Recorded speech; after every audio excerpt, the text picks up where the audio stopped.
Bismillah, alhamdulillah, wassalatu wassalamu ala rasulillah wa ala alihi wa ashabihi wa man wala amma ba'd. Assalamualaikum warahmatullahi wabarakatuh. Waalaikumsalam warahmatullahi wabarakatuh. Apa kabar semuanya? Alhamdulillah, senang sekali mendengar kabar sehat antum dan keluarga yang sampai hari ini selalu dijaga oleh Allah Subhanahu wa taala. Siapapun kerabat kita yang sedang sakit dan diuji oleh Allah, mudah-mudahan mereka segera sembuh, diberi pahala yang berlipat ganda. Persoalan hidup mudah-mudahan Allah Ta'ala berikan solusi. Siapapun yang berhutang mudah-mudahan lunas hutangnya, terbayar cicilannya. Siapapun yang sudah melamar mudah-mudahan diterima lamarannya, dimudahkan uang panainya. Dan kita semua yang berikhtiar untuk sehat, mudah-mudahan Allah Subhanahu wa taala selalu beri kesehatan, keafiatan. Khususnya para pencinta kopi, mudah-mudahan dengan minum kopi pagi ini ya menambah segar, menambah sehat suasana, dan hari Jumat ini kita bisa menuntaskan sunnah-sunnah yang dianjurkan oleh Nabi SAW di hari Jumat, yaitu memperbanyak salawat untuk Nabi SAW. Kita bisa juga menunaikan sunnah-sunnah fitrah, ya. Siapa yang ingin merapikan kumisnya, mencabut bulu ketiaknya, siapa yang ingin memotong kukunya, ataupun yang belum dikhitan, silakan cari tukang khitan, insya Allah. Kita bersih-bersih di hari Jumat, termasuk sunnah dari Nabi SAW membaca surah Al-Kahfi, berdoa di sesudah sholat asar nanti, dan sedekah di hari Jumat ini, ya, bagi jamaah dan bapak-bapak ibu sekalian yang berdonasi Jumat, Masya Allah. Di masjid-masjid saat ini hadir makanan atau sajian makan siang Jumat, ya, ini juga termasuk sedekah. Dan kami mengingatkan bahwa sedekah di hari Jumat keutamannya adalah seperti orang bersedekah bulan Ramadan dibanding bulan-bulan lainnya. Maka sedekah di hari Jumat lebih afdal dibandingkan sedekah di hari-hari biasanya. Oleh karenanya jamaah sekalian dirahmati Allah Subhanahu wa taala, di hari Jumat yang penuh berkah ini kita cari keberkahan juga hari Jumat ini dengan belajar ataupun menuntut ilmu agama. Cukuplah menuntut ilmu agama ini disebut sebagai ibadah kepada Allah Subhanahu wa taala. Allah taala pun sandingkan amalan menuntut ilmu sama dengan amalan berjihad di jalan Allah Subhanahu wa taala, sesuai dengan dalil dalam surah Al-Ahzab ketika terjadi pengepungan Quraisy 10.000 orang, sementara Rasulullah hanya 3.000.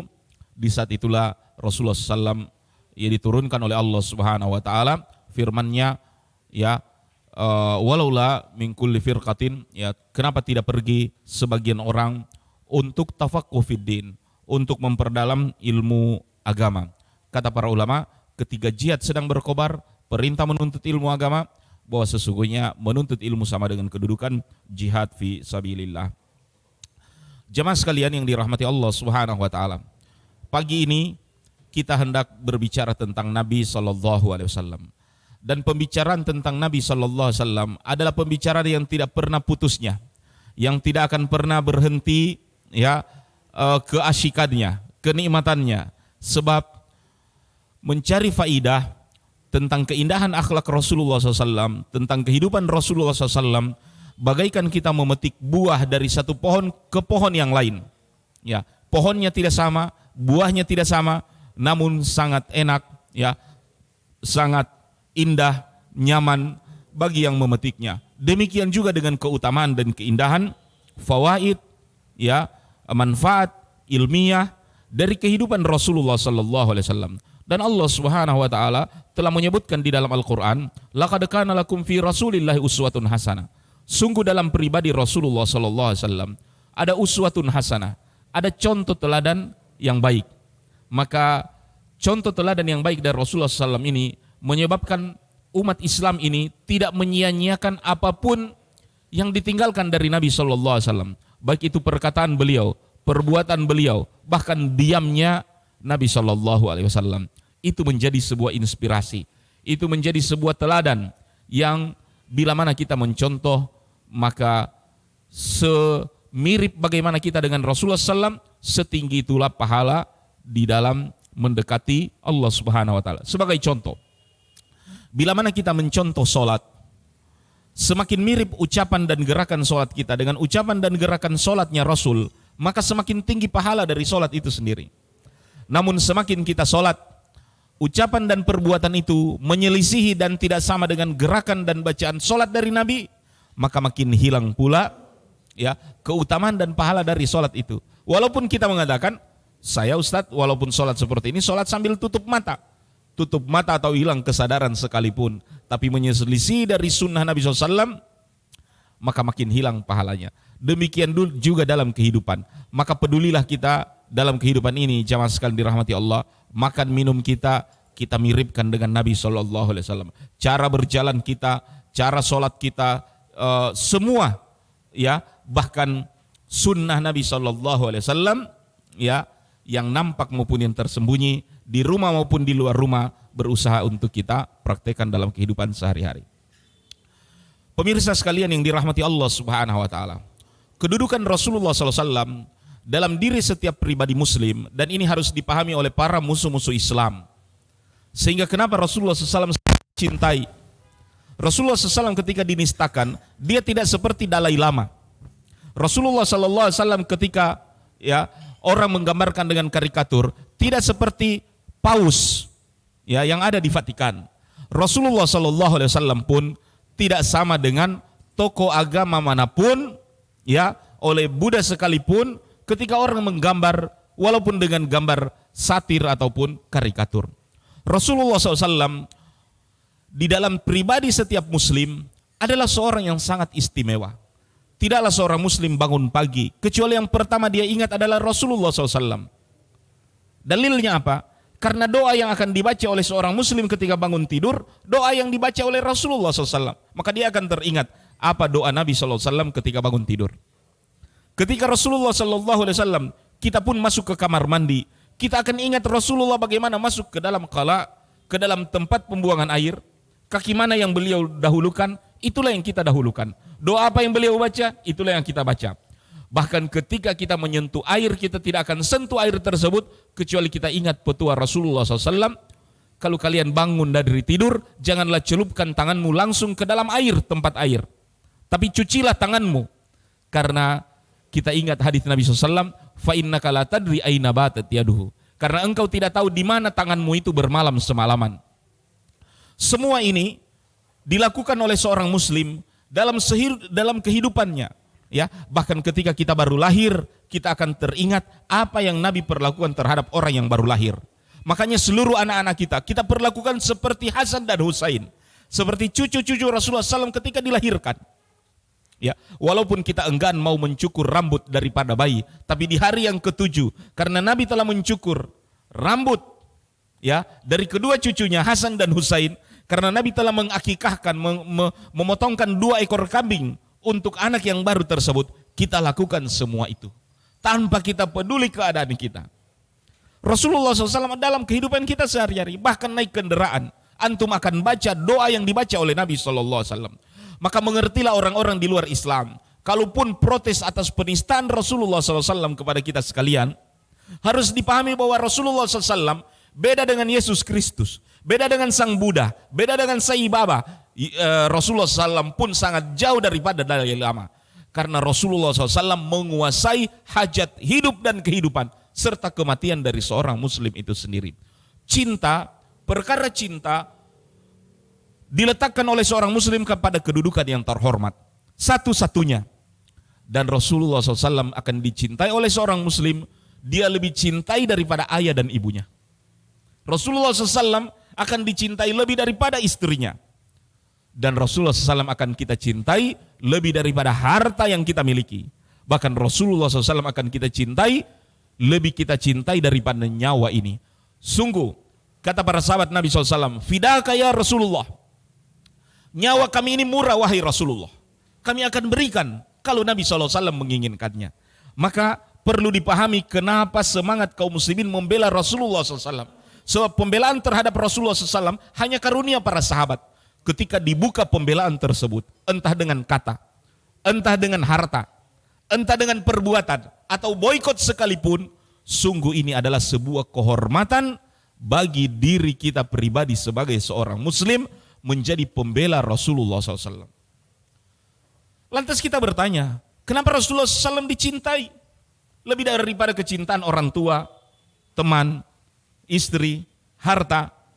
Ya, seperti itu jamaah sekalian. Kaum muslimin diberi kabar gembira, yang kabar gembira itu kata para sahabat mengalahkan seluruh kegembiraan mereka di saat itu. Dan kegembiraan kaum muslim masih berlangsung sampai hari ini. Kenapa? Dengan modal cinta kita bisa bersama dengan Nabi SAW nanti di akhirat. Rasulullah SAW mengatakan, Al-muhibbu ma'al muhibbi yaumal qiyamah. Seorang kekasih dengan kekasihnya seperti dua jari ini, kata Rasulullah SAW, kelak di akhirat nanti. Maka dengan modal cinta, ya, kepatuhan, ittiba kepada Nabi SAW, ini yang akan menjadikan kita, ya, bisa bersama dengan beliau sallallahu alaihi wasallam. Seorang muslim bisa saja kaya raya, bisa saja senang, memiliki segalanya. Kalau ditanya, ente mau masuk surga? Dia bilang semua surga itu so jadi surga dunia. Semua surga itu so ada di dunia ini. Tapi satu yang tidak akan bisa dipungkiri oleh seorang muslim, kalau dikatakan dari semua nikmat dunia, dari semua nikmat surga, ada satu nikmat yang tidak sama dengan nikmat yang ada di dunia ini. Ya, karena apa? Kalau anggur ada di surga, kalau makanan ada di surga, kalau menyantap burung, walahmi thairi mimma yashtahun, menyantap burung, ya, ada di surga, ada juga di dunia. Ya, istri-istri ada juga di dunia. Ada sesuatu yang tidak ada di dunia yang mirip nanti di surga. Apa? Di surga nanti ada Rasulullah Sallallahu Alaihi Wasallam. Ini yang menyebabkan kita rindu, ini yang menyebabkan kita ingin ketemu. Dan pada kesempatan ini, pemirsa dan jamaah sekalian dirahmati Allah Subhanahu Wa Taala, satu kerinduan setiap muslim kepada Rasulullah Sallallahu Alaihi Wasallam nanti, dan ini yang menjadikan kita tidak takut mati.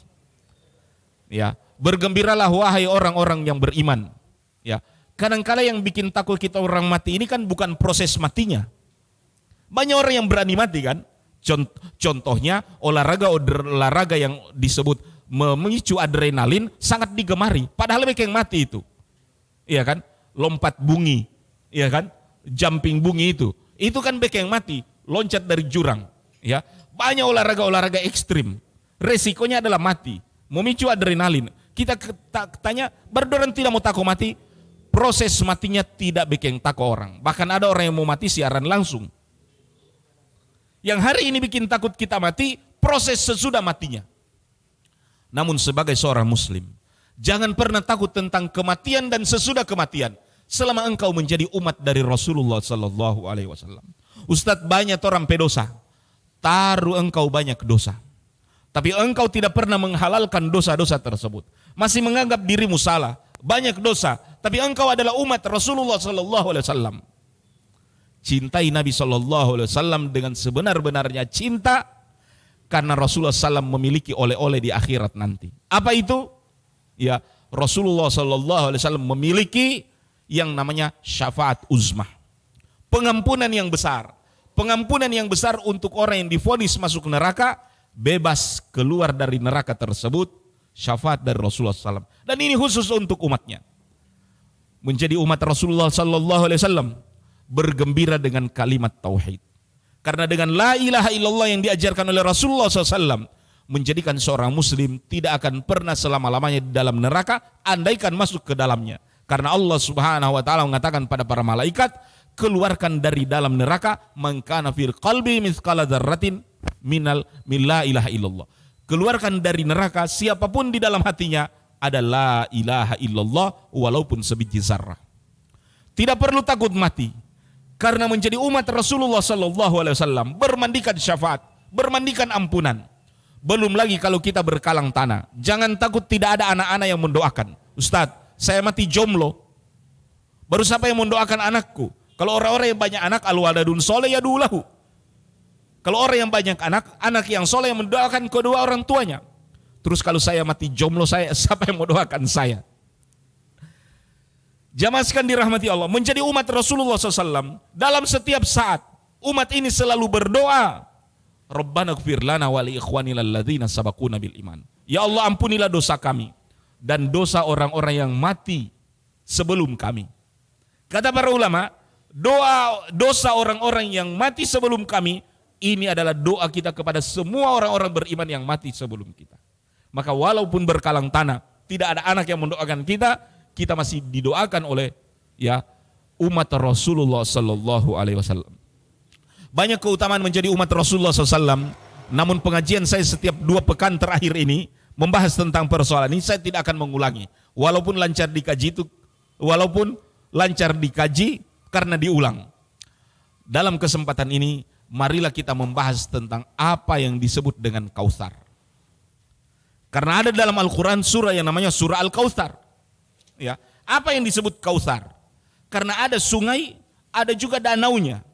Baru kemudian siapa yang pertama kali minum dari danau dari telaga Kautsar tersebut, dan siapa orang-orang yang diusir dari telaga Kautsar tersebut, dan apa keutamaan minum dari Al-Kautsar tersebut, serta apa saja keutamaan orang-orang yang telah mendapatkan Kautsar dari Nabi SAW.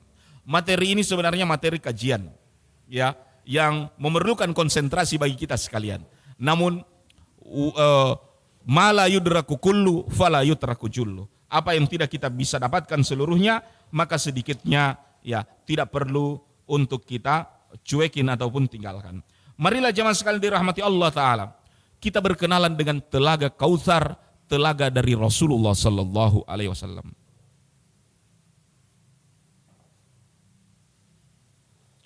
Bahwasanya telaga Kautsar disebut telaga haud karena air berkumpul di dalamnya, dan dia, jamaah sekalian dirahmati Allah Subhanahu wa taala,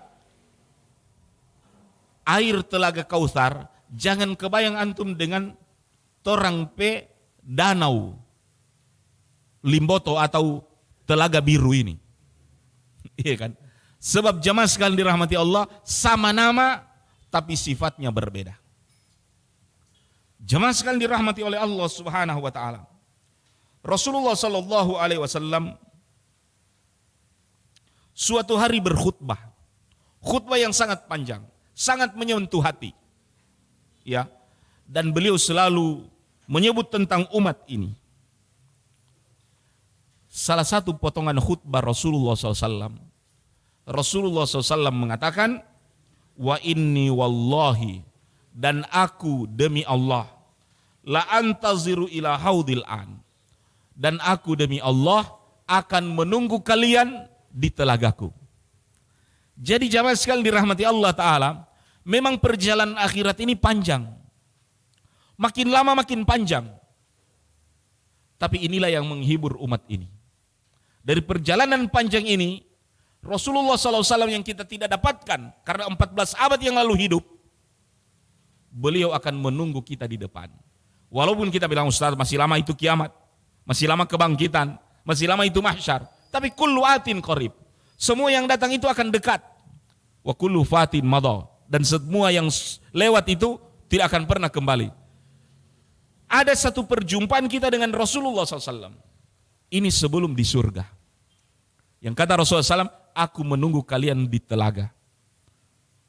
Telaga Kautsar, tempat Rasulullah SAW menunggu, menunggu jamaah sekalian dirahmati Allah Subhanahu wa taala. Dan jamaah sekalian dirahmati Allah Ta'ala, mengenai telaga Kautsar ini, Rasulullah SAW sabdakan di dalam hadis, ma baina baiti wa mimbari raudha min riyadil jannah. Antara rumahku dengan mimbar, rumah Rasulullah SAW dengan mimbar adalah taman di antara taman surga. Makanya orang mengatakan raudha itu potongan surga. Tanah di atas muka bumi yang akan menjadi satu bagian dari potongan surga. Saya doakan semoga jamaah dan pemirsa yang menyaksikan acara ini, Allah Ta'ala berikan kesempatan berumroh berulang-ulang. Amin. Kalau nanti antum ingat datang di raudha, ini yang Ustaz bilang raudha. Raudha itu potongan tanah antara rumah Rasulullah SAW, rumah Aisyah dengan mimbar Nabi. Dialah raudha min riyadil jannah, taman di antara taman-taman surga. Allah Ta'ala akan mengganti bumi ini. Yauma yubaddalu ardu ghairal ardi. Ya, Allah akan ganti bumi ini bukan bumi kita lagi, tapi bagian dari bumi ini yang tetap akan ada sampai menjadi satu di antara potongan surga, itu raudhah tadi. Bukan hanya raudhah yang dititipkan oleh Nabi SAW. Rasulullah juga mengatakan, wa mimbari ala haudi. Dan mimbarku itu kelak akan berada di atas telaga Nabi SAW. Ya. Dan mana mimbar Nabi SAW? Insya Allah nanti bawa umroh nanti. Amin. Jamaah sekalian dirahmati Allah Subhanahu wa taala. Lantas orang bertanya, perjalanan hidup ini makin lama makin jauh makin lama. Atau makin lama makin jauh. Dalam arti jamaah sekalian dirahmati Allah, kita makhluk manusia ini ada sebuah perjalanan hidup yang harus kita ketahui. Ya, dan ini orang tidak tahu masa lalunya, ibarat orang yang lupa ingatan. Tidak bisa dia melanjutkan risalah dan tugas dari apa yang telah dia lupakan di masa lalu. Maka untuk sekedar mengingatnya, dan itu pertanyaan besar kan, dari mana saya, ya, apa yang saya buat hari ini, kemana saya, ini menjawab pertanyaan-pertanyaan ini. Kita manusia ini, ikhwan yang dirahmati Allah, awalnya kita ini hidup di surga. Adam alaihissalam. Dengan sebuah hukuman, Adam diturunkan ke atas dunia ini. Maka jangan pernah mengira dunia ini tempat kesenangan. Sebenarnya ini penjara. Cuma karena terlalu lama di penjara, kita orang sekeenakan. Makanya ada beberapa napi yang bosan dia di luar. Lebih nyaman dia di dalam penjara. Ya makanya dia bikin lagi, kambuh lagi. Kalau ditanya kenapa? Dia bilang di dalam bagus, banyak tamang-tamang. Ada pengajian juga, iya kan? Makan gratis, ya. Kalau di luar, ya belum tentu ketemu. Kalau di dalam penjara itu kan, masya Allah, semua nyaman, ya. Bahkan ada mengaji tiap hari. Ustadz saja dulu kemarin ada jadwal tiap hari Kamis, ya. Ditunggu-tunggu juga itu. Jamaah sekalian dirahmati Allah Subhanahu Wa Taala. Dunia ini tempat hukuman manusia, yaitu Adam alaihissalam. Adam beranak pinak di atas dunia ini. Pernah kita dengar ikan salmon yang lahir di hulu dari sungai Rin, Inggris, ya, mengikuti arus sampai ke muara anak-anak ini, baru dia melintasi samudra, termasuk samudra Pasifik, yang lewat di bagian utara torang, sempat orang dapat angka, ya kan? Dijual 4 orang itu ikan salmon. Tapi sebagian lagi balik lagi. Ketika mereka dewasa, masuk lagi di sungai Rinnya itu, Inggris, kan ada dokumenternya. Baru kemudian dia lawan lagi arus sampai dia ke hulu. Ya, ada yang selamat. Yang selamat di hulu tunggu mati di situ. Kembali lagi ke habitatnya. Siklus ini namanya siklus kehidupan. Siklus kehidupan itu kehidupan hewan di atas dunia. Siklus kehidupan kita manusia, karena kita makhluk yang Allah Subhanahu wa taala ciptakan. Ya, di dalam surga, tempat kembali kita adalah surga juga. Namun kita dititipkan di dunia ini. Cuma saya mengatakan tadi, makin lama makin panjang perjalanan ini.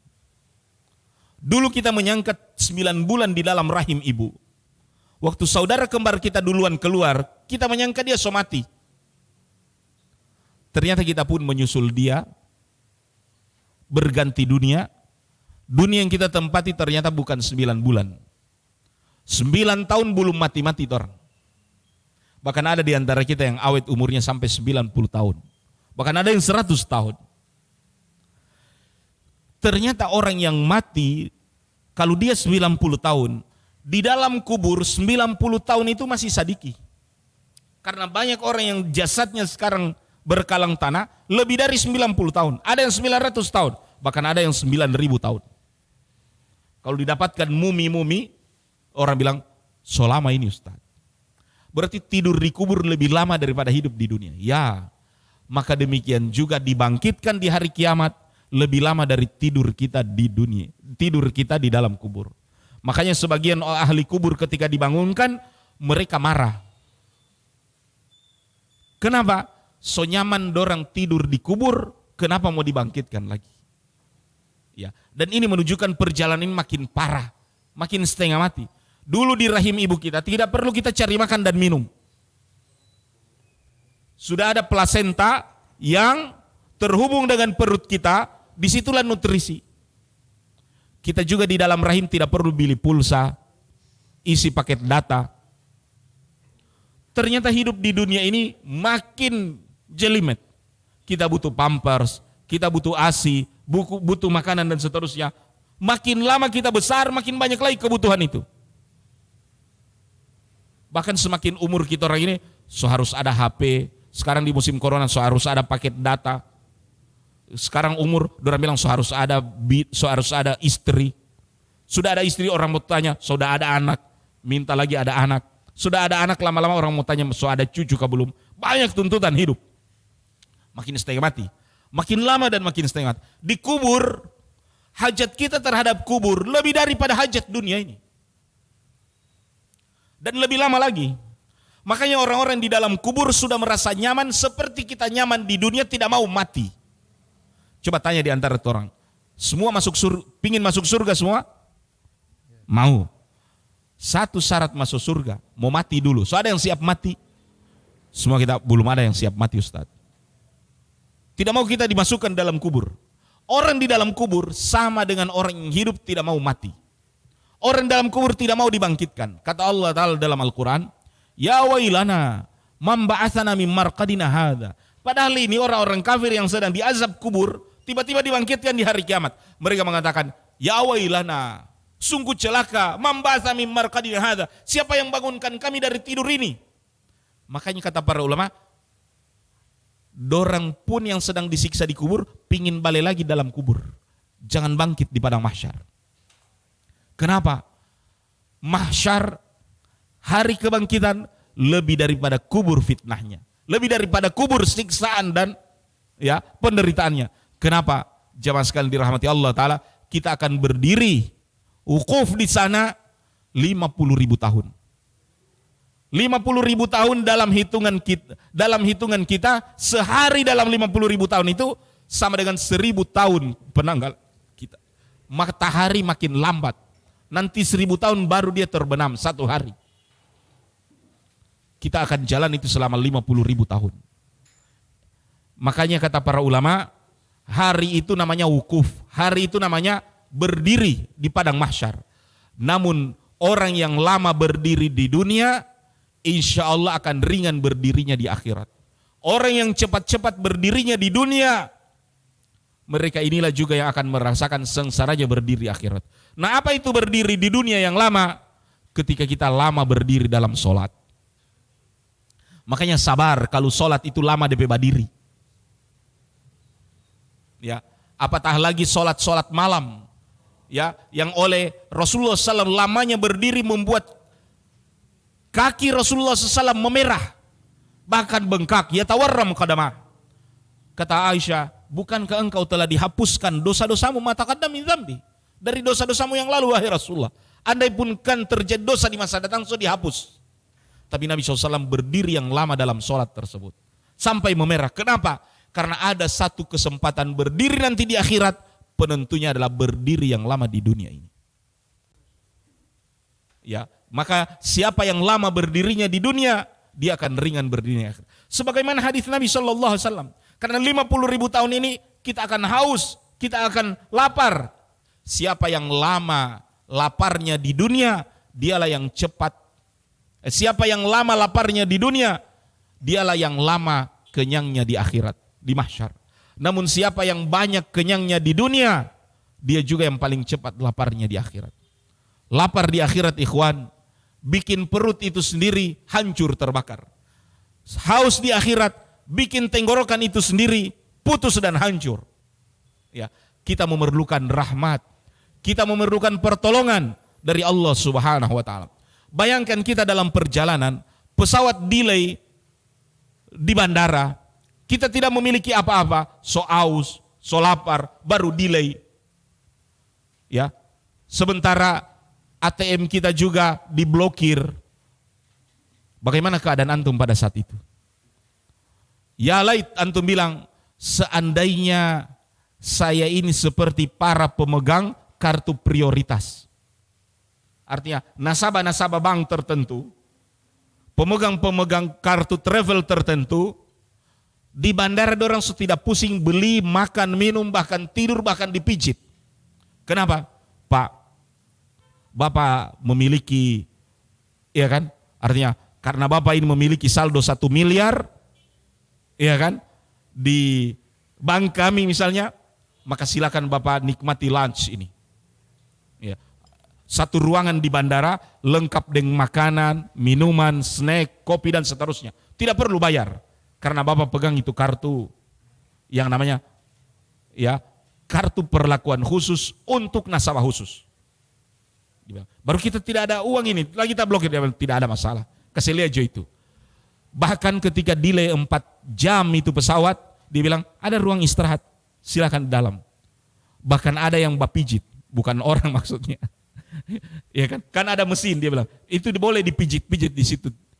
Jamaah sekalian dirahmati Allah, kita merasa so delay, lama mau berangkat, ya, berbagai hal kita terhibur dengan lunch, dengan ruangan yang memanjakan para nasabah ataupun sebuah layanan yang biasanya ada di bandara-bandara itu. Jamaah sekalian dirahmati Allah, di padang mahsyar yang saya sebutkan tadi, solapar, berdiri yang lama dan seterusnya, Rasulullah sallallahu alaihi wasallam diberikan oleh Allah Subhanahu wa taala satu tempat yang disebut dengan telaga Kautsar yang kita bahas ini. Inilah haud Nabi sallallahu alaihi wasallam. Dari penungguan yang lama ini, siapapun dia tercatat sebagai umat Rasulullah sallallahu alaihi wasallam berhak datang di tempat itu. Bayangkan jamaah sekalian dirahmati Allah. Ya, sebuah telaga, ya, danau yang besar, jemaah sekalian, airnya lebih putih dari susu, lebih harum dari bau kasturi, ya, lebih manis daripada madu. Jumlah cangkirnya, tekonya sebanyak bintang di langit. Ya, jadi biar minum buang lagi, minum buang lagi, masih akan tetap ada. Dimanjakan dengan minuman haud tersebut, siapa yang meminumnya tidak akan kehausan selama-lamanya. Tidak akan lapar selama-lamanya. Berarti Ustaz, ini bekal 50.000 tahun. Walaupun 50.000 tahun. Itulah telaga Kautsar Nabi sallallahu alaihi wasallam. Tempat istirahat, tempat rehat. Manusia butuh naungan. Ya. Matahari, wallahu alam, mungkin bukan matahari ini. Ya, tapi mataharinya mahsyar, hanya 1 mil jauhnya. Membuat orang berkeringat. Keringatnya saja bisa menenggelamkan dirinya. Makanya ada orang yang tenggelam dengan keringatnya, ada yang sampai di dadanya, ada yang sampai di lututnya. Lantas antum bilang sompar korol poli.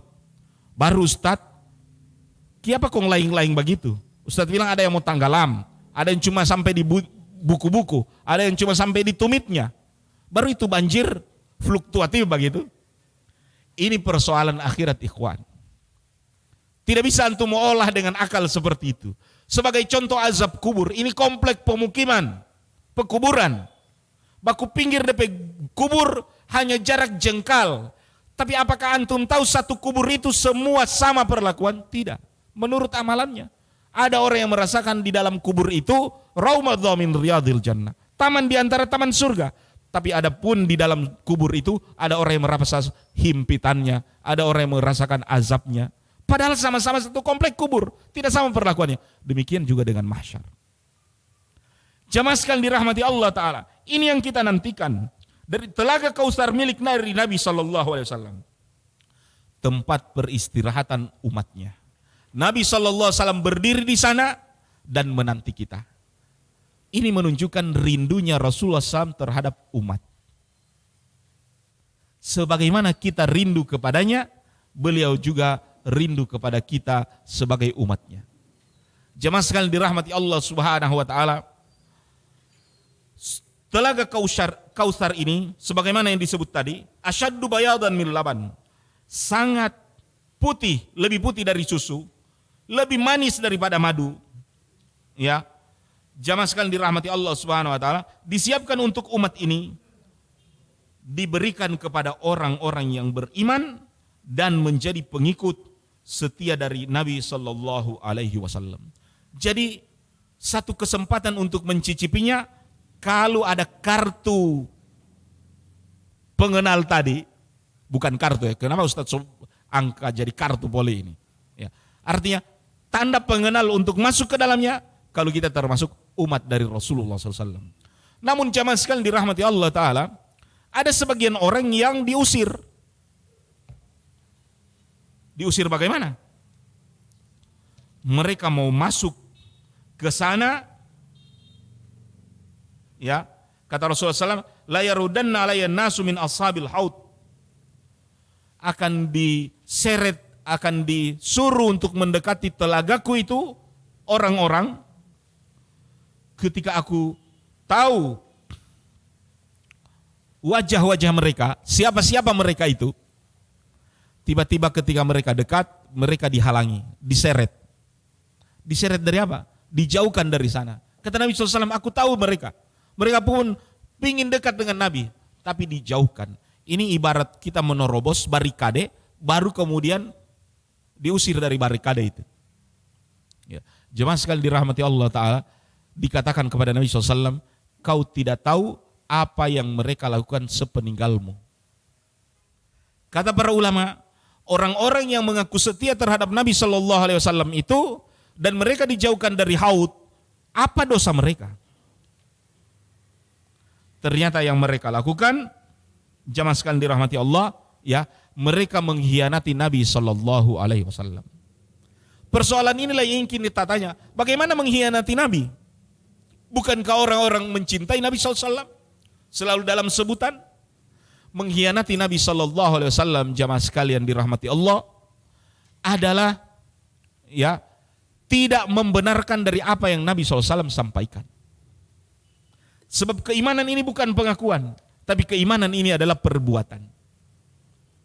Satu yang menjadikan kita jauh dari Nabi SAW, walaupun kita mengatakan kita cinta, apatah lagi kita berdusta atas nama Nabi SAW. Kata Rasulullah SAW, man kadzaba alayya muta'ammidan falyatabawwa maq'adahu minan nar. Siapa yang berbicara dusta atas namaku, mengatasnamakan Nabi, maka silakan ambil bangku atau tempat duduknya dari api neraka. Jadi kata para ulama, yang menyebabkan mereka dijauhi karena mereka mengkhianati Nabi SAW. Mungkin mereka terlalu semangat supaya umat ini dekat dengan agama ini, mencintai Nabi SAW, tapi mereka bawakan ya perkataan-perkataan atau hadis-hadis yang sama sekali Nabi tidak pernah mengucapkannya. Kemudian jamaah sekalian dirahmati Allah, termasuk orang-orang yang dijauhkan dari haud adalah orang-orang yang menyelisihi Nabi SAW dalam ibadahnya. Rasulullah SAW katakan, kullu amrin laisa alaihi amruna fahuwa raddun. Semua yang tidak pernah kami ajarkan urusannya, maka urusan itu tertolak. Ketika kita mengamalkan sebuah urusan agama, padahal Nabi SAW tidak pernah mengerjakannya, fahuwa raddun. Maka Rasulullah SAW katakan, maka urusan itu tertolak. Apa itu jamaah sekalian dirahmati Allah? Itulah yang disebut oleh Nabi SAW, iyyakum muhdatsatil umur. Hati-hati kalian terhadap urusan yang baru, perkara yang baru. Perkara apa itu? Kata Rasulullah SAW, kullu bid'atin dhalalah wa kullu dhalalatin finnar. Urusan yang baru itu adalah bid'ah. Semua bid'ah adalah sesat, dan setiap kesesatan berada di neraka. Ikhwan yang dirahmati Allah Ta'ala, jangan main-main dengan persoalan bid'ah. Kadang-kala orang cuma jadikan ejekan. Bid'ah lagi. Dia bilang, Ustaz tidak usah main-main Facebook, bid'ah itu. Ustaz tidak perlu naik motor, karena bid'ah itu. Lantas saya bilang, muka ente juga bid'ah. Karena semua yang kita orang ada pakai dia bilang bid'ah. Ustaz pakai baju bid'ah, Ustaz pakai motor bid'ah. Kalau begitu ente pakai muka juga di hadapan anak bid'ah. Jemaah sekalian dirahmati Allah, bid'ah ini bukan sebuah gurauan, tapi dia istilah agama. Yang Nabi SAW katakan, kullu bid'atin dhalalah. Semua yang bid'ah, dhalalah. Arti bid'ah, bahasa Inggris dari bid'ah itu innovation. Inovasi. Ya, penemuan baru. kreativitas. Itu arti dari bid'ah. Dan pembuat bid'ah itu ya, artinya yang membuat sesuatu yang baru yang tidak pernah dibuat sebelumnya, tidak lain dan tidak bukan adalah Allah Subhanahu wa taala. Karena Allah Subhanahu wa taala yang menciptakan semua yang baru, yang tadinya tidak ada. Artinya seluruh yang diciptakan oleh Allah taala adalah inovasi. Apa itu inovasi? Yang tadinya tidak ada baru ada. Nah, Rasulullah SAW mengharamkan kita bid'ah inovatif yang beliau maksudkan dalam perkara ritual atau ibadah. Dalam perkara agama, Nabi SAW melarang kita berbuat bid'ah, inovasi. Kenapa? Karena dalam perbuatan agama yang dituntut kepada kita ayat yang mengatakan sami'na wa ata'na. Jadi bukan cuma orang peyel-yel di Mars itu sami'na wa ata'na itu. Ya, bunyi dari Al-Qur'an juga sami'na wa ata'na, kami dengar dan kami taat. Ini adalah ciri khas dari seorang muslim. Bahkan Islam dinamakan Islam artinya istislam, pasrah dan tunduk. Menjadi orang Islam adalah orang yang pasrah dan tunduk. Pasrah dan tunduk hanya kepada Allah. Istislam, menyerah hanya kepada Allah.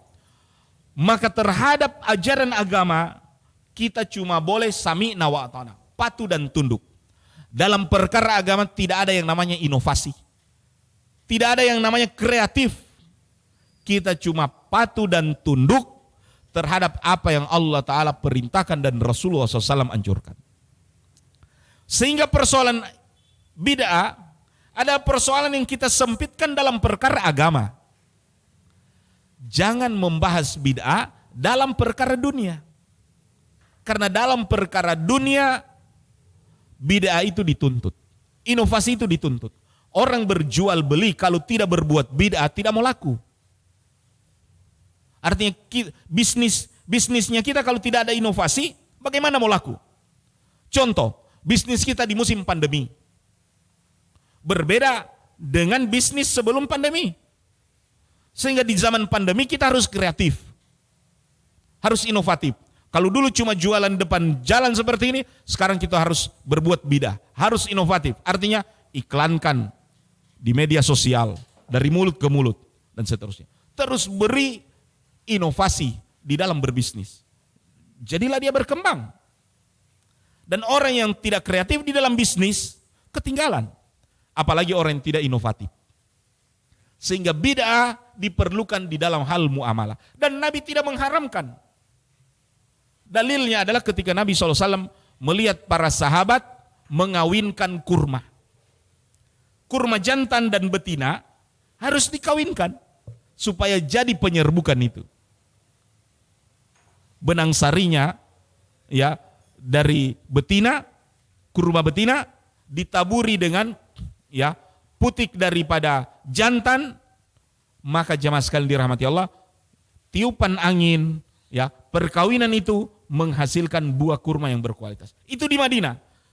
Pernah Nabi SAW di awal-awal larang. Gak usah kasih kawin begitu. Mungkin mau jadi sendiri. Tiba-tiba gagal panen. Tidak jadi.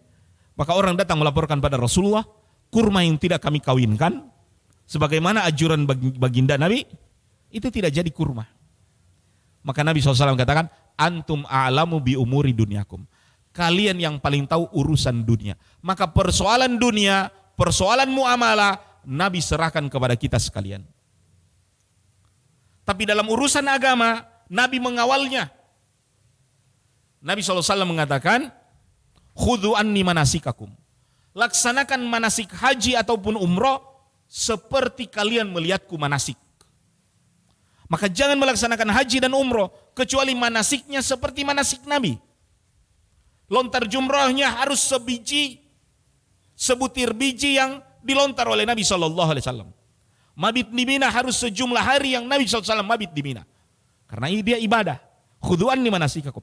Dalam perkara solat, jangan coba-coba solat kecuali solat yang dianjurkan oleh Nabi SAW. Kata Rasulullah SAW, sallu kama ra'aitumuni usalli. Lihat, dalam hal ibadah Nabi melakukan pengetatan harus mirip dengan Nabi. haji harus mirip dengan Nabi, sholat harus mirip dengan sholat Nabi. Bahkan puasa, Nabi SAW pun memberikan contoh puasa itu sendiri.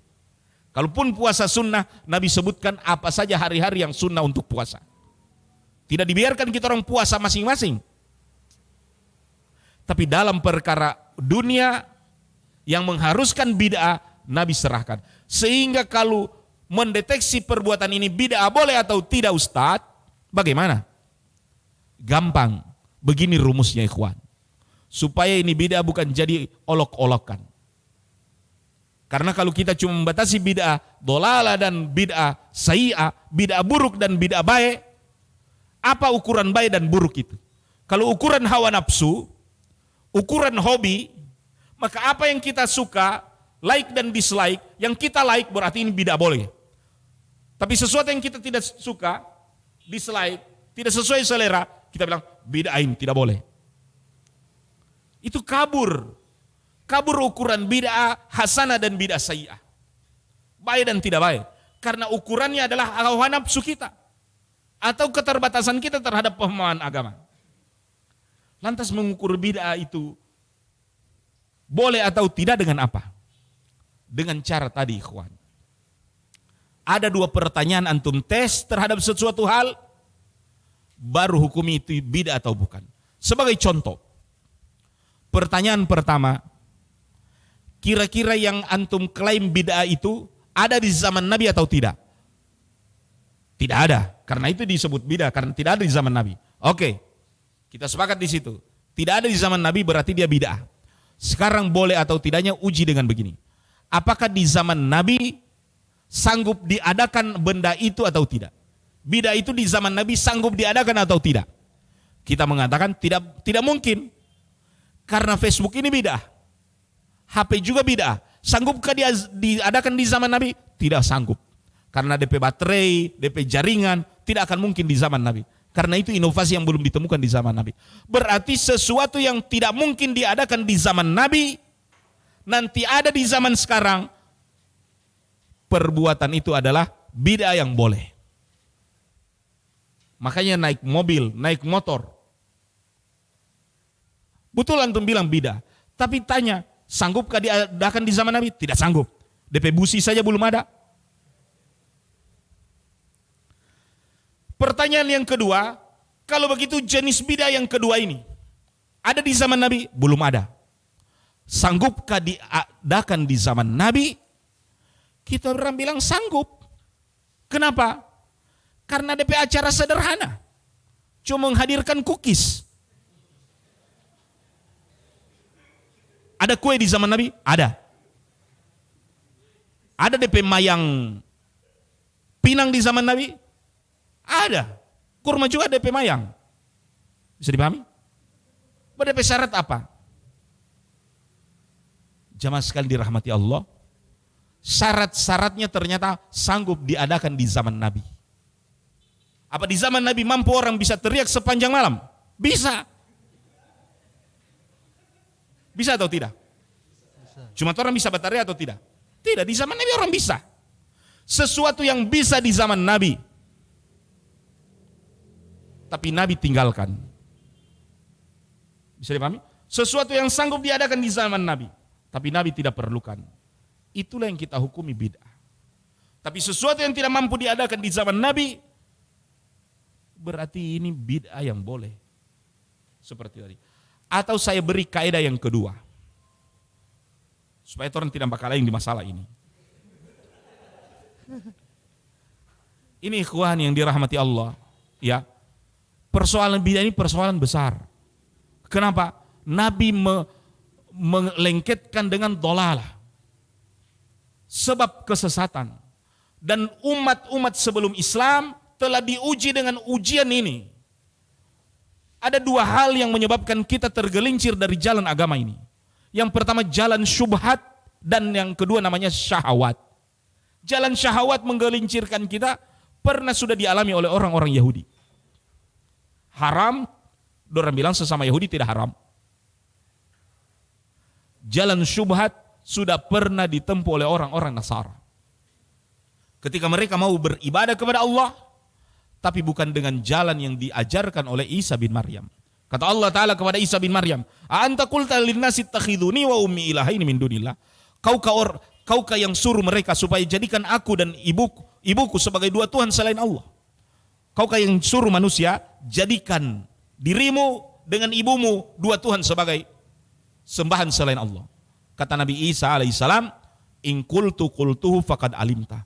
Kalau aku pernah bilang itu ya Allah, engkau telah tahu itu. Ta'lamu ma fi nafsi.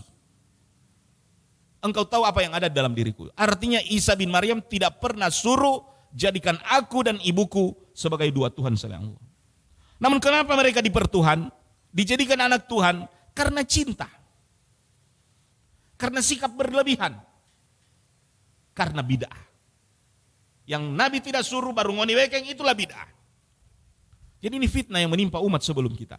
Kembali lagi jamaah sekalian dirahmati Allah, untuk membatasi masalah bid'ah ini, ya, makanya para ulama usul mengatakan, jemaah sekalian, dalam perkara ibadah haram hukumnya beribadah, melaksanakan ritual, kecuali ibadah dan ritual yang ada perintahnya. Dalam hal muamalah itu halal, kecuali muamalah yang ada larangannya. Contoh, ibadah itu hukumnya haram, kecuali dalil memerintahkannya. Sholat subuh ibadah? Iya, ibadah. Saya tanya, boleh sholat subuh sekarang? Siang begini, boleh sholat subuh? Kenapa tidak boleh? Kan ibadah. Padahal ada dalilnya. Kita mengatakan karena bukan DP waktu. Ibadah saja yang diperintahkan, tapi belum waktunya, haram. Apa hukumnya sholat subuh sekarang? Haram. Kalau ada ustadz yang pakai sholat subuh jam-jam begini, haram, sesat itu. Bayangkan sholat subuh yang ada dalilnya tapi bukan DP waktu, antum bilang haram. Kecuali dalilnya. Maka bagaimana dengan ibadah yang sama sekali tidak ada DP perintah? Kalau kita kerjakan, jelas lebih besar haramnya. Bisa dipahami kan?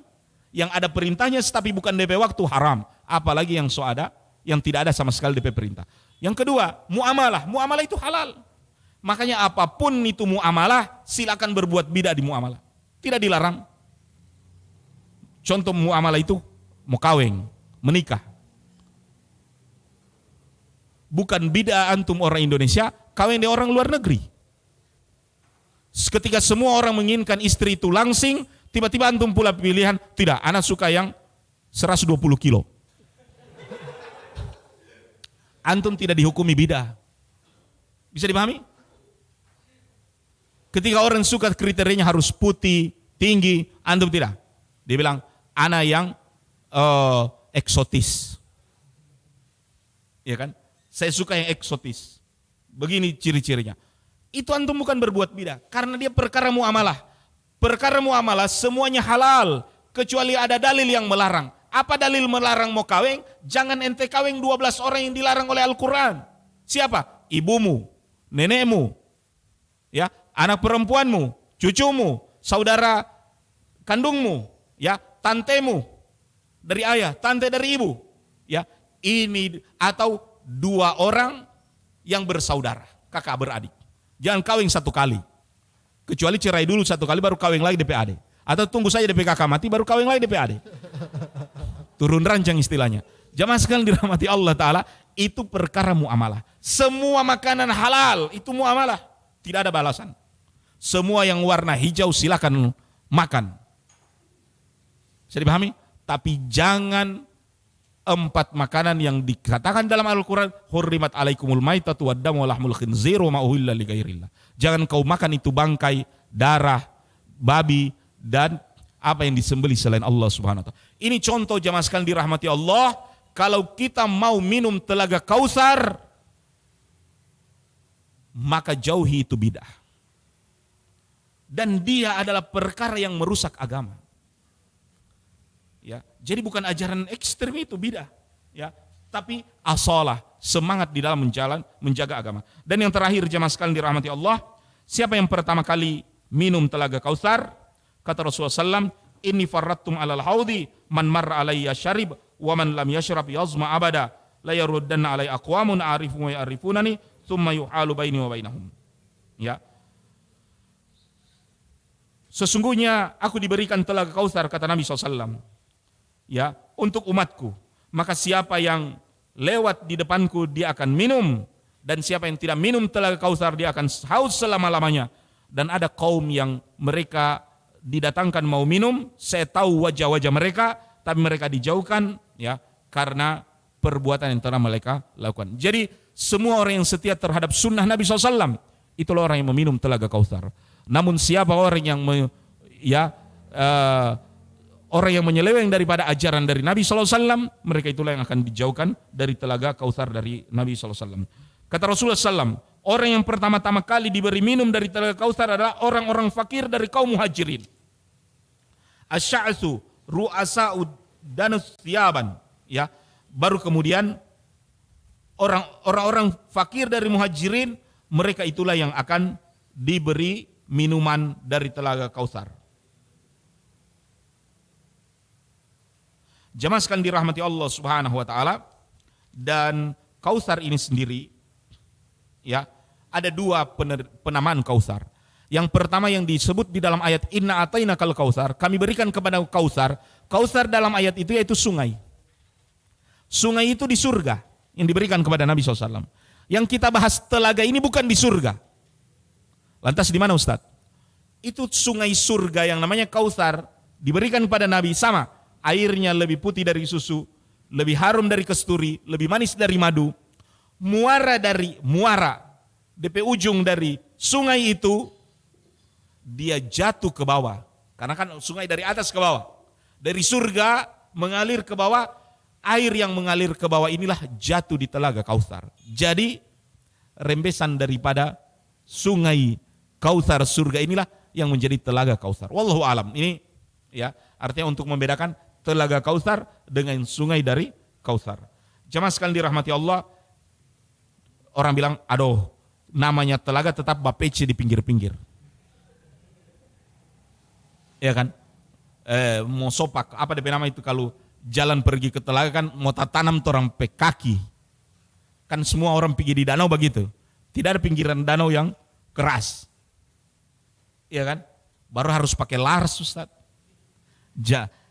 Ya, turabuhu misk.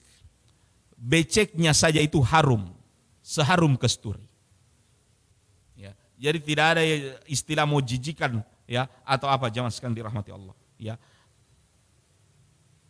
Dan di sepanjang, ya, dari telaga Kautsar, ya, ada hewan-hewan, ya, artinya jadi bukan hanya flora, faunanya juga ada di sekitar itu, ya, yang lehernya seperti onta, ya.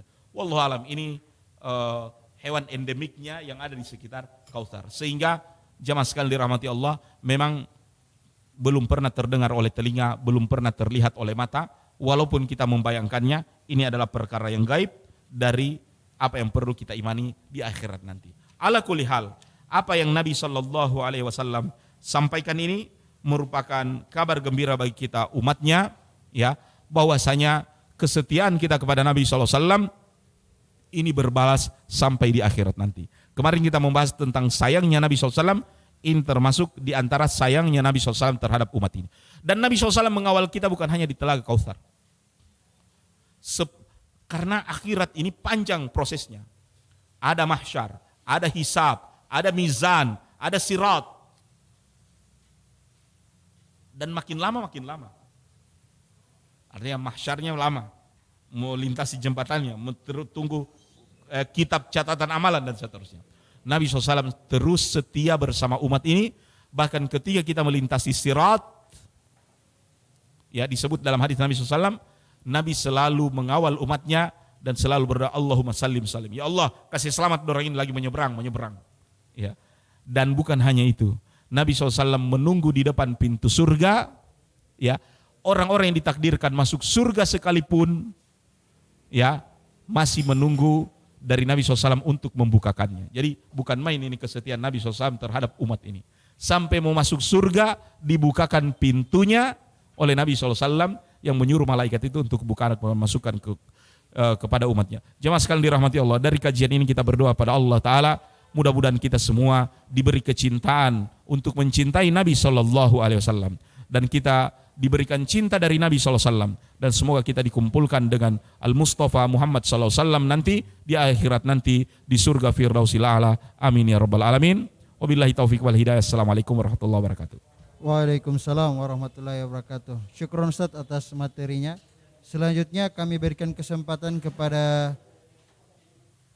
jamaah yang hadir di tempat ini ataupun pemirsa yang menyimak dari tempatnya saat ini melalui Wahda TV Gorontalo. Kami berikan kesempatan di awal kepada pemirsa yang hadir di tempat ini. Ya, silakan. Cek tes.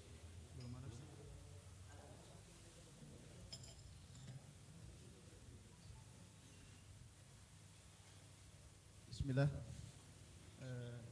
Salatu wassalamu ala Rasulillah wa ala alihi wa ashabihi wa man tabi'ahum bi ihsanin ila yaumiddin. Amma ba'd. Alhamdulillah. Syukran Ustaz atas kesempatan yang diberikan.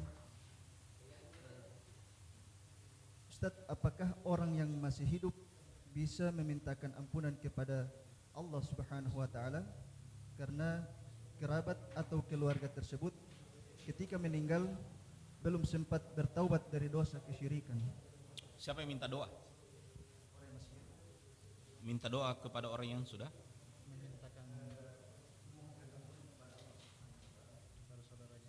kepada saudara yang sudah meninggal.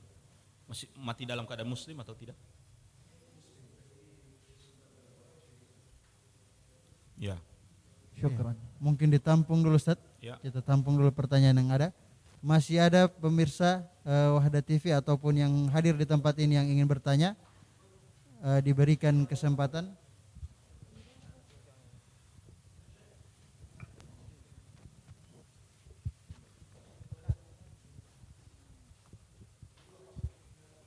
Bismillah. Ya, Assalamualaikum mungkin warahmatullahi dijawab Ustaz wabarakatuh. pertanyaan yang ada Ustaz. Ya, Fadl, silakan. Fadl, silakan. Ustaz, Ya. mau bertanya, Ya, silakan Pak. kalau misalnya anak sudah lahir Ustaz, Mhm. bagaimana tata cara untuk akikah sesuai sunnah? Apakah di hari ke-7 kan digunting, dicukur dulu, Ya. kemudian bisa untuk pemotongannya hewan kambing itu bisa pekan depan atau bulan depan?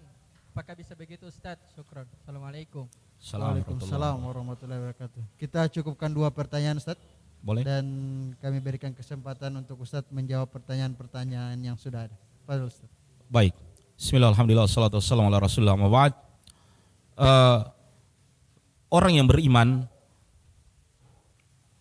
boleh meminta, apakah permohonan ampunan mereka sampai kepada saudaranya yang telah meninggal dunia, yang mati dalam keadaan beriman? Sampai. Dan dalilnya adalah doa yang di dalam Al-Quran, Rabbana gfir lana wa li ikhwanina alladzina sabaquna bil iman. Ya Allah, ampunilah dosa kami dan dosa orang yang telah mendahului kami dalam keadaan beriman. Jadi kalau orang yang mati itu jelas-jelas dia pernah bersyahadat, ya, mati dalam keadaan iman, dimakamkan sesuai dengan syariat, ya, maka kita pun sebagai kerabat atau keluarganya ketika berdoa, maka doa itu akan sampai kepada Allah Subhanahu wa taala. Berbeda kalau yang mati itu mati dalam keadaan di luar Islam. Ya. Bahkan ketika mati tidak dikubur dengan tata cara Islam. Ya, karena dia mati dalam keadaan kufur. Ya. Allah Subhanahu wa taala menegur di dalam Al-Qur'an, "Maka lin nabi walladzina amanu", tidak layak bagi nabi dan orang-orang yang beriman, ayastaghfirul musyrikin, untuk meminta ampun kepada orang yang musyrik. Orang musyrik adalah orang yang mati non-muslim. Dan dalam Al-Quran Allah Ta'ala mengatakan, wala taqum ala qabrihi, jangan kalian berdiri di atas kuburan mereka. Ya, itu memohon ampun atau istighfar. Ini adalah teguran Allah Subhanahu wa taala kepada Nabi SAW dengan kematian dari pamannya Abu Talib. Di mana Abu Talib diketahui di akhir hidupnya dia tidak sempat bersyahadat. Kata Abu Talib di akhir hidupnya, dan aku berada di atas agama Abdul Muttalib, agama leluhur. Maka Nabi SAW katakan, la astaghfiranna laka ma lam unha anhu. La astaghfiranna laka ma lam unha anhu. Aku akan mintakan ampun kepada Allah selama minta ampun itu belum dilarang oleh Allah. Itu perkataan Nabi SAW ketika Abu Talib wafat. Ternyata perkataan Nabi, aku akan mintakan ampun pada Allah selama belum dilarang, turun larangan itu.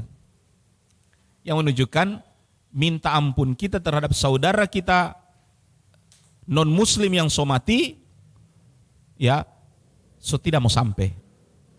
Tidak akan mungkin. Ya, kenapa? Karena hukum dari Allah Ta'ala telah berlaku. Innal ladzina kafaru min ahlil kitabi wal musyrikin, ya, fi nari jahannam khalidina fiha abada. Sesungguhnya ahli kitab, orang-orang kafir ahli kitab, orang-orang musyrik selama-lamanya abadi di dalam neraka, wa iyazbillah. Tidak akan mungkin keluar. Ya, dan ini kalau kita peduli terhadap saudara-saudara kita non muslim, ajarkan mereka syahadat. Ajak mereka ke dalam Islam, ya. Keluarga kita, kerabat kita, supaya kita sama-sama di dunia, sama-sama juga di akhirat. Namun pertanyaan, bolehkah kita mendoakan non muslim ketika masih hidup? Boleh. Ya, mendoakan hidayah kepadanya atau kebaikan yang dia buat, mudah-mudahan dapat balasan. Hal ini adalah boleh ketika masih hidup di dunia. Didoakan kepada Allah Subhanahu wa taala. Taib. Pertanyaan yang kedua. Akikah, Ustaz. Ya, tentang tata cara akikah. Akikah ini artinya mengalirkan darah. Akka ya uku. Sebelum Islam datang, biasanya orang-orang jahiliyah potongkan kambing terhadap orang yang lahir itu, baru darahnya kambing itu dipancarkan atau dilap pada kepala dari orang yang lahir itu. Ketika Islam datang, dilarang memancarkan darah atau mengelap darah atau kasih tetes darah di kepala dari anak yang lahir itu. Tapi tetap, ya, boleh ataupun dianjurkan memotong hewan untuk syukur kepada Allah Subhanahu wa taala. Dan Rasulullah SAW katakan, kullu mauludin murtahin, semua anak yang dilahirkan itu dalam keadaan tergadai hingga dipotongkan akikahnya. Tergadai ini artinya belum lunas, belum terbayar. Apa yang belum terbayar? Kata para ulama, yang belum terbayar syafaat anak itu. Di mana setiap anak lahir membawa syafaat. Apa syafaat? Ampunan untuk kedua orang tuanya. Jadi keutamaan melahirkan anak, ada ampunan Allah itu. Setiap kali anak lahir, ada ampunan Allah karena anak itu lahir. Namun syafaat yang dibawa anak itu tergadai, orang tua belum bisa tebus selama akikahnya belum disembelih. Makanya dengan menyembelih, kita telah menghalalkan syafaat yang dibawa oleh anak tersebut. Ini jamaah sekalian dirahmati Allah Subhanahu wa taala, tentang kenapa kita mau akikah. Sunnahnya di hari ke-7. Kalau tidak di hari ke-7, boleh ditunda di hari ke-14. Kalau di hari ke-14 belum bisa, boleh ditunda sampai hari ke-21. Hari ke-21 belum ada kesempatan, maka bisa ditunda kapanpun. Kalau cuma mau tanya tanggal yang tadi itu, 14, 7, 14, 21. Atau sesudah itu terserah kita. Namun apa perlakuan terhadap anak yang lahir? Di hari ke-7 itu diakikahkan, sunnahnya anak laki-laki 2 ekor kambing. Terserah mau betina mau jantan. Tapi umumnya orang-orang Arab tidak mau makan kambing betina, cuma kambing jantan. Saya pernah tanya ke seorang syekh, antum tidak makan kambing betina? Dia bilang tidak. Kenapa juga kalian makan kambing betina? Dia bilang, baru siapa lagi yang melahirkan? Dorang tanya ulang pak anak begitu. Saya bilang tidak, kambing betina itu biasanya murah. Ya. Namun artinya tidak ada larangan. Untuk anak perempuan 1 ekor kambing. Dan walaupun ada di antara para ulama, dan kalau antum mau tanya ikhtilaf dalam masalah ini, ada yang membolehkan akikah sapi. Ya, tapi itu pendapat yang tidak terlalu muktabar. Nanti insyaallah bisa di cross check ke kami. Jemaah sekalian dirahmati Allah taala, sunnahnya adalah kambing atau biri-biri atau kibas tadi. Nah, jemaah sekalian dirahmati Allah, kalau akikah mau tunda antum seperti tadi, ya berarti di hari ke-7 hanya antum melaksanakan sunnah yang bisa diterapkan, yaitu memberi nama di hari ke-7 walaupun ada nama, resmikan saja di hari ke-7 itu DP nama. Siapa DP nama? Sebaik-baik nama adalah nama manusia. Hari ini kita menamakan orang, kadangkala aneh-aneh. Kita berikan nama, orang bilang, Ustadz, pasaran itu nama. Akhirnya orang mau cari-cari terka-terka nama. merangkai-rangkai. Padahal nama-nama yang kadangkala kita inovatif tadi itu, nama-nama yang kita inovasikan, belum pernah ada orang yang punya nama itu. Dan tahukah kita resiko memberi nama yang orang lain belum pernah bikin nama? Saya memiliki beberapa teman-teman yang berdakwah di suku terasing. Dia bilang, Ustadz, suku terasing itu untuk menghafalkan bahasa-bahasa Melayu kita, kadang-kala mereka namakan dengan anak-anak mereka. Saya bilang bagaimana? Dia bilang, sekarang dorang pe anak-anak di utang sana ada yang DP nama sendok. Ada yang namanya belanga. Ada yang namanya pesawat. Kita tertawa dengan orang suku terasing yang namanya pesawat, sendok, belanga, yang sebenarnya itu bukan nama orang, nama benda. Tapi kita tidak pernah menertawakan orang-orang yang karang-karang nama itu, yang padahal belum nama manusia. Sebaik-baik nama, namakan dia memang nama manusia. Dan apalagi kalau nama manusia itu sudah diabadikan oleh Allah Ta'ala dalam Al-Quran. Sejelas itu nama manusia. Ketika antum menamakan nama itu dengan nama manusia, misalnya antum menamakan dia Adam, Musa, Daud, Idris, Yusuf, ya kan, Muhammad, ya kan, nama-nama para sahabat, jelas dia nama manusia, ya, dan dia orang-orang yang terbaik. Daripada orang masih mau karang-karang, khawatir kita jatuh ke dalam perbuatan tadi, karang-karang nama, jatuh di nama yang memang bukan nama manusia. Bisa dipahami ikhwan, dirahmati Allah. Jadi ini pedulinya kita dalam adab memberi nama itu, ya. Cari memang, kadang-kala orang SMS, Ustadz, kasih tahu kamari dulu nama. Saya kasih tahu nama, Ustadz, nama pasaran itu, cari yang aneh-aneh sedikit.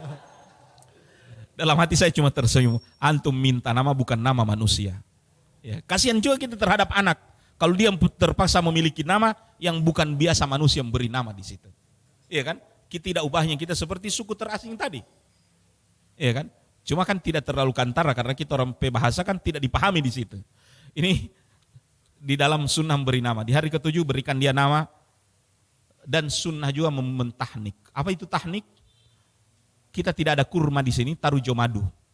Tetesin madu di bibirnya, ya. Bisa juga sebenarnya di langit-langitnya. Ya. Cuma kan kalau tidak ada kurma, bikin jo madu. Kalau tidak ada madu, air gula jo. Ya kan? Air gula saja dan seterusnya. Artinya itu namanya tahnik. Ya, baru kemudian akikah, ya. Dan rambut yang dicukur itu ikhwan, perlakuannya itu bukan hanya dibuang itu rambut. Jadi kumpulkan itu rambut yang kita cukur itu, kemudian timbang berapa gram. Kalau dia setengah gram, ya kan, berarti konversi ke dalam perak. Perak itu harganya separuh emas. Jadi kalau emas sekarang 1 juta 1 juta atau 800? 700. Allah kulihal. Taib insyaallah. Tanya pada penjual emas berapa emas sekarang? Dia bilang 1 gram 1 juta 1 gram. Oh berarti separuh dari emas itu itulah perak. 500.000. Kebetulan rambut bayi itu cuma 1 gram. Maka 500.000 seharga perak itu 1 gram sedekahkan kepada fakir miskin. Ini diantara tanda kita bersyukur pada Allah. Kata para ulama begini, dulu waktu orang kaweng, itu kan belum ada anak. Kita waktu menikah dulu itu, ada yang kaweng ini toh? Waktu kita menikah dulu, kita baru rencana punya anak. Tapi kita sudah wali makan. Masya Allah, panggil orang banyak, potong sapi, potong kerbau, kasih makan banyak. Padahal itu baru pengumuman dari kedua mempelai, kita orang mau cari anak sekarang. Bisa dipahami? Itu kan waktu pesta kawin itu sebenarnya pengumuman bagi halayak ramai, mulai ini malam orang so mencari anak. Baru orang so pestakan, padahal anaknya belum ada. Bisa dipahami? Maka ketika anak sudah lahir, pesta itu so boleh-boleh lebih dianjurkan. Yaitu akikah tadi. Jadi ketika sudah ada anak, jangan bakhil kita untuk mengakikahkan. Bagaimana itu akikah? Potong kambing, panggil orang-orang yang kita sayangi, makan itu daging kambing itu. Karena dulu belum ada anak saja, baru pengumuman ada mau cari anak, kita orang berani panggil orang. Ketika anak sudah lahir, kenapa kita tidak bersyukur dengan memanggil orang dalam walimah itu? Bisa dipahami ikhwan?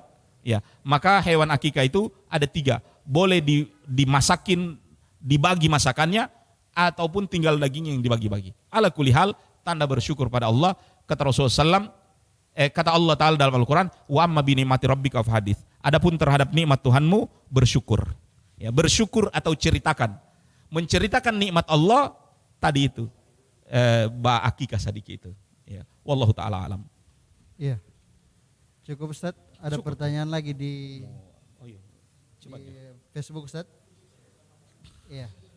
Mungkin butuh jawaban yang singkat dan sekaligus menutup pertemuan kita di pagi menjelang siang ini Ustaz. Apabila kita ketiduran sholat subuh Ustaz dan kita kerjakan pada siang hari atau sekitar jam 11, apa hukumnya itu Ustaz? So bukan DP waktu. Sholat subuh adalah sejak fajar sampai matahari terbit. Apa itu fajar? Bayang-bayang siang. Maka ketika semua azan dikumandangkan itu, kalau orang solia fajar. Fajar itu bayang-bayang siang di sebelah timur. Sehingga antum akan lihat sebelah baratnya gelap, sebelah timurnya so terang. Berarti so ada fajar. Itulah waktu sholat subuh. Sampai kapan? Terbit matahari. Itu waktunya. Di luar dari itu, so bukan waktu subuh. Pembolehannya adalah kepada orang yang ketiduran. Tapi bukan yang pura-pura tidur. Atau orang yang sudah bangun subuh baru dia tidur lagi. Bisa dipahami kan? Orang yang ketiduran itu adalah orang yang dikencingi oleh setan telinganya. Jadi rahasia kenapa orang tertidur? Tidak semua orang tertidur itu karena begadang. Ada juga yang tidak begadang, bangunnya kesiangan. Tapi tahulah, setiap kali kita bangun kesiangan, padahal kita bukan orang yang bergadang, berarti setan sudah pakincing kita orang waktu tidur malam tadi malam. Ya, cuma wallahualam, Ustaz, memang basah, wallahualam, tidak tahu juga. Bisa dipahami? Makanya ikhwan, kalau mau bangun subuh, berzikir, niatkan sholat subuh, ya, taruh alarm, sama dengan kita orang pulang dari Jakarta ke Gorontalo. Pesawat ke Gorontalo itu jam 5.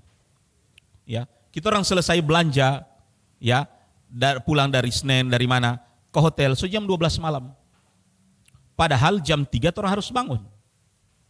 Untuk ke bandara mau dapat pesawat jam 5, pulang ke Gorontalo. Tapi insya Allah ajib. Kita orang bilang kita mau bangun 2:30, tak bangun 2:30. Kita berniat bangun jam 3, tak bangun jam 3. Karena kuatnya keinginan mau bangun di jam 3. Karena lemahnya kita, lemah himmah, lemah cita-cita, lemah keinginan, lemah juga mau bangun.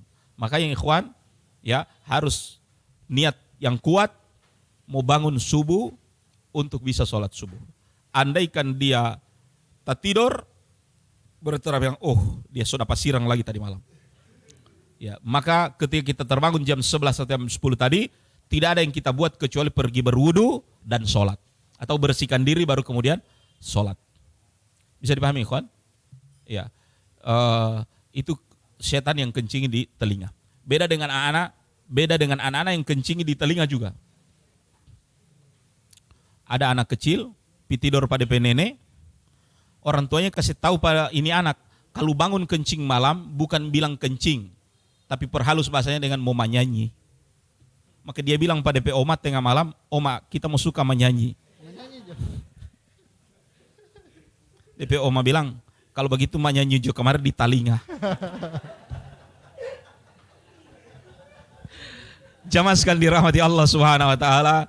Demikian jamaah sekalian, kita tutup dengan doa kafaratul majlis. Bagi para laki-laki, ayo bergegas pergi ke masjid. Subhanakallah bihamdik asyhadu an la ilaha illa anta astaghfiruka wa atubu ilaik. Assalamualaikum warahmatullahi wabarakatuh.